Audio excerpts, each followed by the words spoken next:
Welcome into the Beat Sessions, your place for all things music. I'm your host, Mitchell Weary.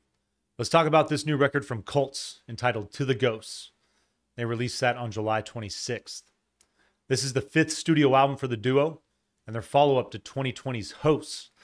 And Dream Pop seems to be on the menu this week, talking about Cigarettes After Sex, Empire of the Sun, a couple of fantastic acts that different styles too. And we were talking about how it's difficult to carve out a niche, I think, in not just electronic music, but pop music as well. You get so many of the same elements. And what I really would argue is that it comes down for a knack of dealing with melodies and also finding a way to make a 3 to 3.5 minute composition interesting and engaging. Cults is a band that does that very well, in my opinion. Madeline Folan, Brian Oblivion, really just doing nice work on this record. Her voice is outstanding, still sounds amazing. It's in full force on this record. I really love what Brian just brings to the table as far as the versatility of the instrumentation. I mean, he has the ability to incorporate so many different sounds, and as far as compositions, working with compositions that are minimal at times, compositions that really just blow up and sound like full-on rock and roll bangers. And then there's everything in between there. You get elements of just chill, mellow pop. There's, Breezy's 70s rock. There's so much going on to their sound, and always very consistent. Something that if you go to reviews on this thing, they're fairly mixed, and I feel like you get these people that aren't thrilled about this record saying that Cults have settled into somewhat of a lull, that they're not really exploring. And I mentioned Empire of the Sun and Cigarettes After Sex because both those bands, they're kind of, I feel like, in the same territory as far as the number of records they've put out, the criticism that is there. And what I love about having versatile taste is that there's so many bands out there that if you're in the mood for something different, just go listen to something different. It's been 4 years since these guys have put out a record. So the fact that Cults are returning with a level of familiarity to me is okay.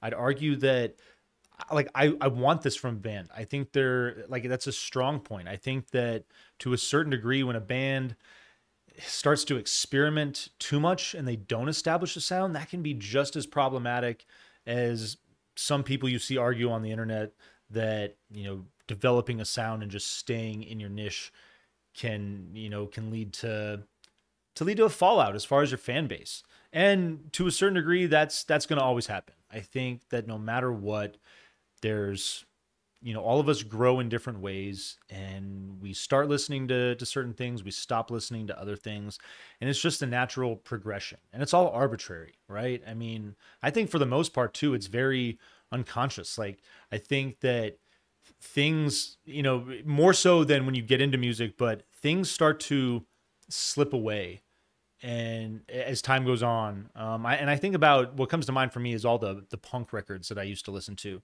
and I still spin them, I still love them, but they're not getting played at the frequency that they once were. And I think that it's just because I've been opened up to so much, and also I have different tastes, and I'm more inclined to just listen to other things more most of the time. So with this album, I think you have a band that they've settled into their sound, they've really found their niche, but they still find a way to make pop-driven compositions, 3 to 3.5 minute songs, really intriguing and engaging.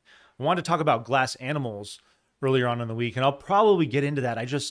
That's their new record is solid, but I just wasn't as thrilled. There was an element of predictability to those songs that I don't feel when I listen to Cults, and this record in particular. Again, matter of taste, matter of opinion.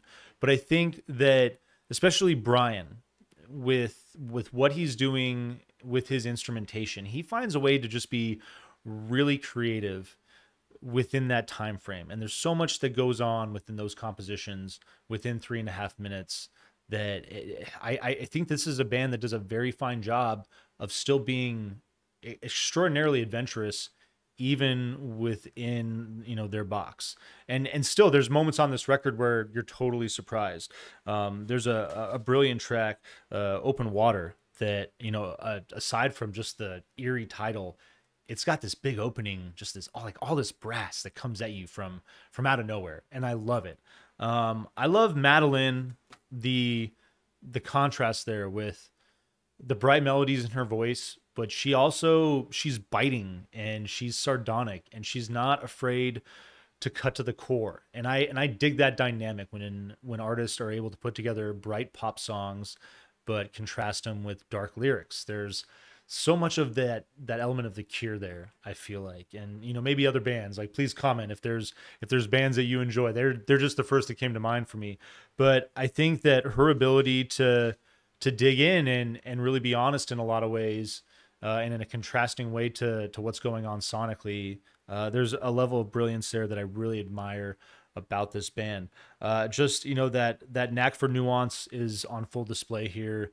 Really, really glad that this band, is still doing their thing, consistent with 5 records. We're at about 13 years now, both from San Diego too. I know they met in New York, but I'm ready to go out to San Diego for Tiki Oasis with a bunch of my bartenders this weekend. So really excited about that. It feels like this is very appropriate, and especially my bar is called Kabali. We have a band called Cults. We're working with Empire of the Sun, which, I mean, that's a band that there's a lot that's going on there with themes it's very Kabbalistic. So this has been a fun week for me. I feel like everything's kind of just like fallen in line, and it's made me excited to talk about this record. It kicks off with Crybaby, simple guitar, some bells, which are super interesting. This loose percussion, and Brian really playing a lot. I don't think they're congas. I think they're electronic drums, but he's programmed them to sound that way, and they're just in full force all over this record. I really like the percussion, and I don't know if loose is necessarily the right term to use, but it's just a very casual, chill, worldly feel that drives a lot of these songs as far as the percussion, and I love that element of this album. Chorus fills out with other conventional drums, other textures. Pretty cool way to kick things off. And sonically, there's there's a lot of comparisons, but these guys, School of Seven Bells is a band that I feel kind of fell off, kind of suffered from I don't want to say suffered, but both bands quietly had a cult fan base. It's like, no pun intended. But, these guys seem to have persevered, where I haven't heard much from School of Seven Bells recently. I haven't checked in on them recently. Haven't seen any new releases or anything come up. I don't know if they're even together still. If you have any info on that, please throw that in the comments. But I like the versatility, and I like that this song is fun, but there's, I'd argue, more going on as this album progresses. Left My Keys is your second song. I like the album titles on this thing are great, or the song titles, excuse me, on this thing are great. Love the build in to open. Textures drop to just feature Madeline's voice and drums. I love those moments of minimalism where you really just get to focus in on her melodies. And the percussion moves this song brilliantly. It's a big driving force. The song also, it moves between, I feel, what you'd call experimental component and just a really groovy force, and I like the back and forth on that. Onions is your third song. Electro funk at work here. There's elements of hip hop that I really enjoyed. Comes right out the gate, and my favorite thing about the song is the way that it takes this sort of avant-garde turn in the coda. It's a great progression through this composition, and I think it's super fun. I think they explore a lot of very fun territory in a small amount of time on this thing. Crystal is your fourth song. Mid-tempo drums, lighthearted synth.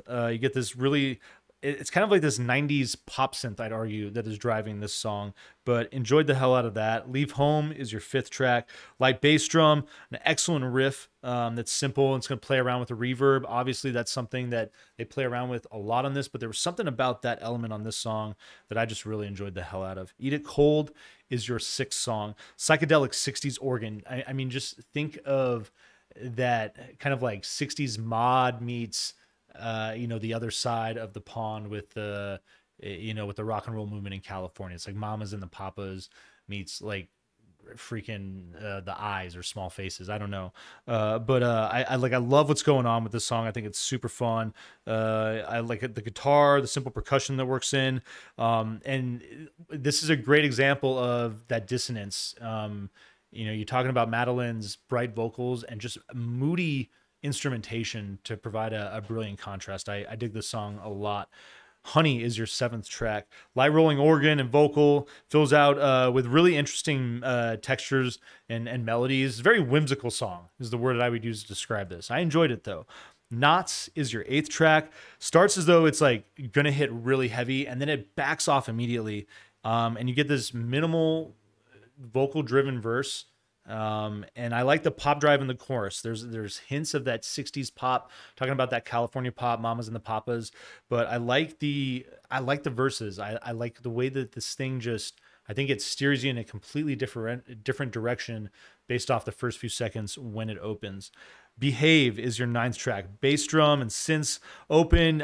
Music keeps this like muted quality that favors Madeline's voice. I think that's nicely done from a production standpoint until the hook hits. And then this thing, it continues to just kind of like build in layers. Pretty cool track. Your 10th song, Open Water, though. I mean, I love the lyrics. They're so biting. I know I don't talk about lyrics a lot on the channel. I try to just focus on what's going on sonically when I do reviews. But just I read the title and just Open Water, just it gives me chills. Like that's one of my biggest fears. I don't think there's anything worse than the thought of just being in the ocean and like there's nothing around you. It's like, I hope you swim out into open water is what she sings. And I'm like, damn, like that's biting. Like I think the only meaner thing is like wishing that someone lives forever, in my opinion. Like I just, open water, ooh, no good. But the horns to open, you get this jazzy noir quality, like just immediately this thing is firing on all cylinders. This is my favorite song. It's brilliant. Drums hit in an excellent fashion. You get funk in the bass. You get these psychedelic disco synths and just those biting lyrics. I mean, this song, it's fantastic. This is going to be a classic of theirs for sure. Cells is your 11th track. Drums build briefly, then meander behind a bright vocal. Nice guitar that you get in the back half. You're in Love with Yourself is your penultimate track. And it's fun the way that these last two songs, they take this kind of classic pop turn. I feel like doo-wop is the big driving force, especially on this next song, You're in Love with Yourself. Driving snare opens, and then just like you just get that groove on the ride that's driving this thing and that doo-wop feel. Great personality on this track. I absolutely love it. And your final song is Hung the Moon. Big closer. It's like 5 minutes long. It just maintains that feel coming off of You're in Love with Yourself, but you get a slower tempo. But as the song builds, you get a heavier feel, and I really like that progression and that change in the track. This is a solid effort. I'm gonna throw down a 7.3 out of 10. I feel so arbitrary with this number system. I'm not gonna lie, guys. It seems slightly ridiculous, but it hovers right in that territory of, yeah, worth the stream. I'm gonna vinyl please it as well. I really like this record. I like this band and the fact that they continue to make music. Hope you enjoy this record and find this review helpful. Please like this video, share it, subscribe to the channel, do all the things to help me blow this project up in 2024, and stay tuned throughout the week for more album reviews. We will see you next time on the Beat Sessions.